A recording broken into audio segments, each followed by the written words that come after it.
खिंवसर के उपचुनाव में कांग्रेस और आरएलपी का गठबंधन नहीं बना। चर्चाओं का बाजार तेजी के साथ बढ़ता हुआ जा रहा है कि पहले कांग्रेस के राजस्थान के प्रभारी सांसद सुखविंदर सिंह रंधावा ने 4-5 दिनों से लगातार रालोपा के सुप्रीमो नागौर सांसद हनुमान बेनीवाल को कॉल किए, लेकिन हनुमान बेनीवाल ने गठबंधन को लेकर उनको कोई रेस्पॉन्स नहीं दिया था, कॉल नहीं उठाए थे, ऐसी चर्चाएं सामने आ रही। इसके बाद अब आखिरी दर पर कांग्रेस की ओर से बिंदु चौधरी के नाम की चर्चाएं शुरू हुई कि उनको टिकट की घोषणाएं होने वाली हैं। इसके बाद हनुमान बेनीवाल द्वारा बताया जा रहा है कि रंधावा को कॉल किए जा रहे हैं, लेकिन रंधावा ने फिर वापस कोई रेस्पॉन्स नहीं दिया, कॉल अटेंड नहीं कर रहे। इससे यही लग रहा है कि यह खिंवसर का चुनाव अब बड़ा ही कांग्रेस और आरएलपी के लिए भी रोचक हो सकता है और गठबंधन टूटता हुआ पूरा साफ साफ नजर आने लगा है। हनुमान बेनीवाल की एक ही मांग है, गठबंधन के तहत वो कांग्रेस से खिंवसर के चुनाव में दुर्ग सिंह को चुनाव लड़ाया जाए और कांग्रेस की इंचा है, गोविंद सिंह डोटासरा की इंचा है कि यहाँ खिंवसर के चुनाव में बिंदु चौधरी को टिकट दिया जाए। ऐसे में हनुमान बेनीवाल की इंचा सफल होगी या नहीं होगी, या फिर डोटासरा की चलेगी कि बिंदु चौधरी मैदान में आ सके। लेकिन हनुमान बेनीवाल भी अपने केंद्र तक तीर के निशान साध रहे हैं कि कैसे भी करके खिंवसर के बाई इलेक्शन में कांग्रेस से दुर्ग सिंह आ जाए।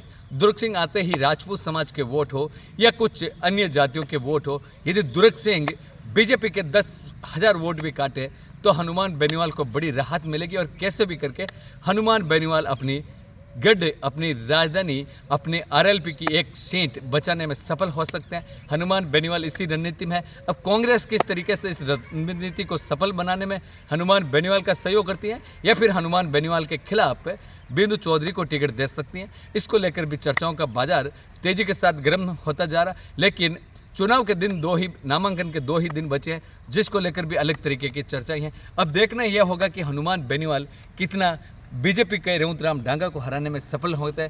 ये एक अलग ही विषय, क्योंकि रेवंतराम डांगा हनुमान बेनीवाल के सफल सारथी थे।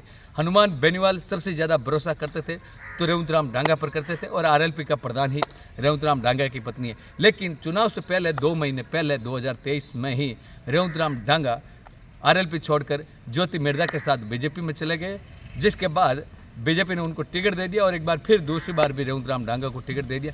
ऐसे में चल रहा है कि रेवंतराम डांगा इस चुनाव को मजबूती से लड़ते हुए नजर आ रहे हैं, क्योंकि डांगा का परिवार, डांगा के आसपास के रिश्तेदार बड़ी मात्रा में खिंवसर में है और उनके दम पर ही रेवंतराम डांगा मजबूती से हनुमान बेनीवाल की आंख में आंख डालकर सामना करते हुए नजर आ रहे हैं। वरना आज तक राजस्थान में चाहे पीएम हो या सीएम हो या मंत्री हो, कोई भी हनुमान बेनीवाल के सामने देखने से भी डरते थे कि इनसे पंगा नहीं लिया जाए, ये कभी भी अपना कैंडिडेट कहीं पर भी खड़ा करके अपन को हरा सकते हैं। क्योंकि हनुमान बेनीवाल के राजस्थान में किसी भी विधानसभा में 15,000 के आसपास तो वोट उसके मिनिमम इनके पास है।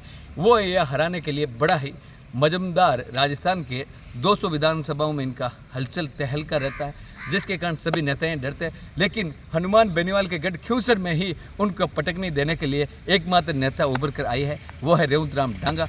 ऐसे में डांगा पूरा सामना कर रहे हैं, लेकिन हनुमान बेनीवाल इनकी चाल कैसी होती हैं, सफल होते हैं या इस चुनाव में नहीं, वो आने वाले 13 नवंबर को मतदान होगा और 23 नवंबर को मतगणना होगी, तभी पता चलेगा। धन्यवाद। आप लगातार भोपालगढ़ अब तक के साथ जुड़े रहे पल पल की खबरों के लिए।